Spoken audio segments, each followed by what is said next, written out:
পার্থ বন্দ্যোপাধ্যায় পেশায় প্রত্নতান্ত্রিক। বহু পুরনো সভ্যতার সন্ধান করেছেন তিনি। দেশের বিভিন্ন প্রান্তে ঘুরে বেরিয়েছেন হারিয়ে যাওয়া ইতিহাসের সন্ধানে। কিন্তু এবারের প্রস্তাবটা ছিল একটু অন্যরকম। একদিন ইমেল আসে তার কাছে। তাতে লেখা ছিল, চন্দ্রকুণ্ডের নিচে ঘুমিয়ে আছে এক প্রাচীন সত্য।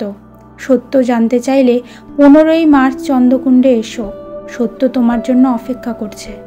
চন্দ্রকুণ্ডের নাম আগে কখনো শোনেননি পার্থ। গুগল ঘেঁটে জানলেন পুরুলিয়া জেলার গভীর জঙ্গলের মাঝে অবস্থিত একটি প্রাচীন জলাশয়। স্থানীয় লোককথা অনুযায়ী এই জলাশয়ের নিচে লুকিয়ে আছে এক অভিশপ্ত রাজ্যের ধ্বংসাবশেষ। কিন্তু সবচেয়ে আশ্চর্যের বিষয় হলো, এ পর্যন্ত যারা চন্দ্রকুণ্ডের সন্ধানে গেছে কেউই আর ফিরে আসেনি। পার্থ তার পুরনো বন্ধু গবেষক অনিরুদ্ধকে সাথে নিলেন। সকালের ট্রেনে চেপে তারা পৌঁছালো পুরুলিয়া। সেখান থেকে জিপে করে ছুটল আরও প্রায় 30 কিলোমিটার। তাদের গাইড ছিল রমেশ, একজন স্থানীয় যুবক যারা 7 পুরুষ ধরে এখানেই বাস করত। রমেশ বলল, বাবু সন্ধ্যার আগেই ফিরে আসবেন। চন্দ্রকুণ্ডে সন্ধ্যার পর অশরী আত্মারা ঘোরাফেরা করে। পার্থ মৃদু হাসলেন। ভূতের গল্প শোনালে আমি কাজ করতে পারবো না রমেশ। রমেশ মাথা নিচু করে বলল, বাবু যারা বিশ্বাস করে না তাদের প্রতি তারা বেশি খুশি হয়। দুপুর নাগাদ তারা পৌঁছালো চন্দ্রকুণ্ড। জলাশয়টিকে ঘিরে রয়েছে ঘন শালবন। জল একদম কালচে সবুজ। মনে হচ্ছে যেন এক অদৃশ্য শক্তি লুকিয়ে আছে সেই গভীর জলের মাঝে। পার্থ ক্যামেরা আর নোটবুক নিয়ে কাজ করতে শুরু করলো।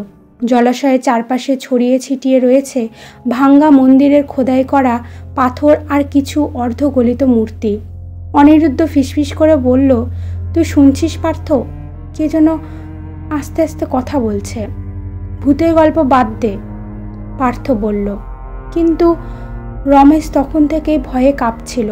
তার চোখ ঘুরে বেড়াচ্ছিল জঙ্গলের ভেতর, যেন কোথাও থেকে কেউ তাদের দেখছে। বিকেলবেলা মন্দিরের ধ্বংসস্তূপ ঘেঁটে পার্থ পেয়ে গেল একটি অর্ধভাঙ্গা পাথরের দরজা। দরজার উপর খোদাই করা অর্ধচন্দ্রের চোখ।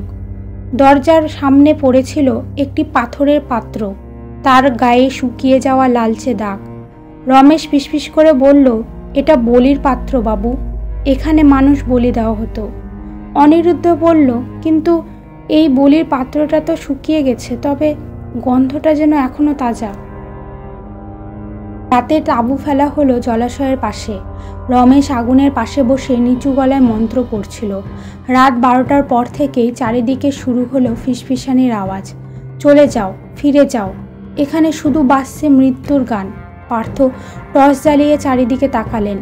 জলাশয়ের মাঝখানে অন্ধকারের মাঝে দাঁড়িয়ে আছে একটি ছায়ামূর্তি। মাথায় অর্ধচন্দ্রের মুকুট, চোখ দুটো রক্তের মতো লাল।